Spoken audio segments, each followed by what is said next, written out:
Hello, welcome to Unicorn Princess Tarot. So ito yung reading natin for Fire Sign, Aries, Leo, Sagittarius. So take only what resonates. If you want to book a personal reading, Madam P, yan yung isearch mo sa Facebook. May mga admin ako na mag-a-assist sa'yo. So let's start. Unipri, UNIPRI, if you want to avail mga products na available sa amin. Ayan, dyan ka pwedeng mag-check sa aming TikTok shop. For Fire Sign, please do support my band, guys. Bandang Sibol. Sa mga susunod na live videos namin, pwedeng may mga tarot reading din ako na gawin doon. Like, so, pwede ka makipag-interact. So, I highly suggest na kung gusto mo kung maka-interact minsan, doon mo ko i-check sa Facebook page namin na yon. Page of Swords, the Moon. Gemini, Libra, Aquarius. Pisces energy, bottom of the deck, Two of Cups. Main energy mo, fire sign. I do like etong energy mo na you want to learn more. Pero I highly suggest na kung may aaralin ka, this is something na gusto mo talaga. Emotionally, nakakaramdam ka na, ay gusto ko to, I feel so happy na natututunan ko to. Hindi yung kasi gagawin mo siya kasi napipilitan ka. Ayan. So, pagdating sa love, I can see a young energy dito pagdating sa'yo.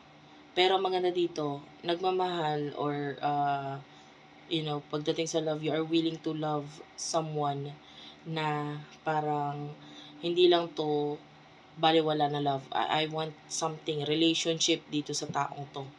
No? So, you want more, ganyan. But a lot of you is pwedeng may mga endings na kailangan ka munang gawin in order for this na mangyari sa buhay mo. And sabi ko nga, you have to be honest sa sarili mo. Kung ano ba talaga yung gusto mo. Sa love, ganun din. Dapat may emotions ka with the person na makakakonect mo. Sino may person na kakonect mo pagdating sa love? Meron kasing ganun, mga relasyon na hindi naman talaga nila fully love yung karelasyon nila. But, for what I can see here, marunong ka pagdating sa bagay na yan. Alam mo kung saan ka dapat mag-take ng action.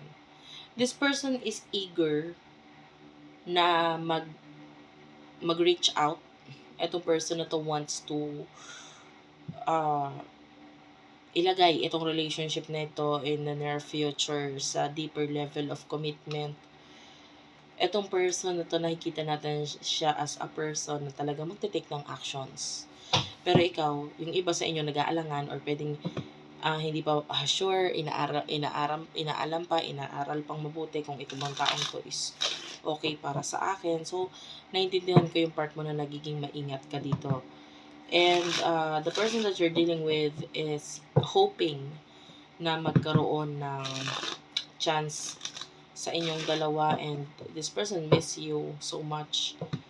No? Kung ano man yung mga endings na nangyayari sa buhay niya ngayon, actually malaki ang naitutulong mo para maging masaya siya ulit.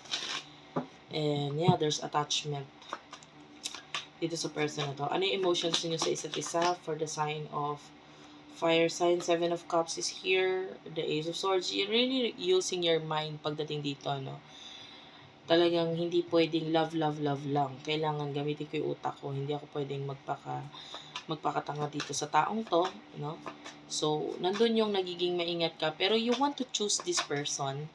Gusto mo siyang piliin. Gusto mo yung mga bagay na nakikita mo sa kanya, etc. You have the King of Cups and the Queen of Pentacles, Taurus, Virgo, Capricorn, Page of Cups, and the Three of Pentacles, Taurus, Virgo, Capricorn.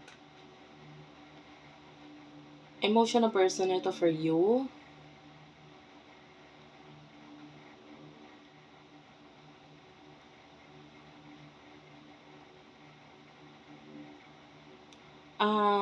Etong person to, feeling niya may something na nawawala, kulang sa kanya. And nakikita niya sa iyon. This person sees you as a very independent person. Babae man lalaki, Queen of Pentacles. You are like, someone na parang ka-proud-proud eh. Hindi babastahin ang tingin niya sa'yo. And the Three of Pentacles, gusto niya talaga niya mag-grow yung inyong yung inyong connections. But part of this person is that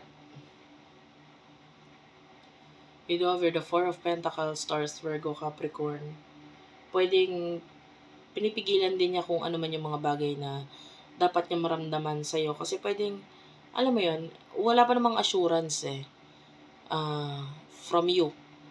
And pwedeng ikaw nga kasi hindi ka masyadong sure kung ano ba dapat mong piliin or ano dapat mong gawin dito sa person na to. By the way, kung hindi ka nakaka-relate sa aking reading, okay lang yun. May mga next reading pa. Check mo na lang yung ibang videos. Might be nandun yung readings para sa'yo.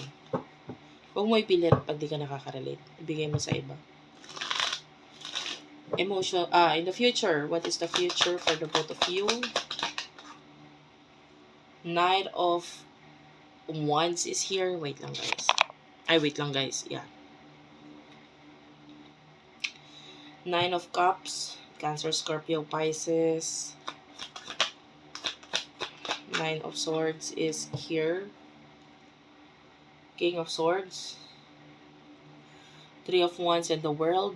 Unfortunately, nakita tayo ng separation, pagkakalayo, and this will cause a lot of lungkot dito sa person na to. Para kasing wala siyang choice kundi mag-move on eh.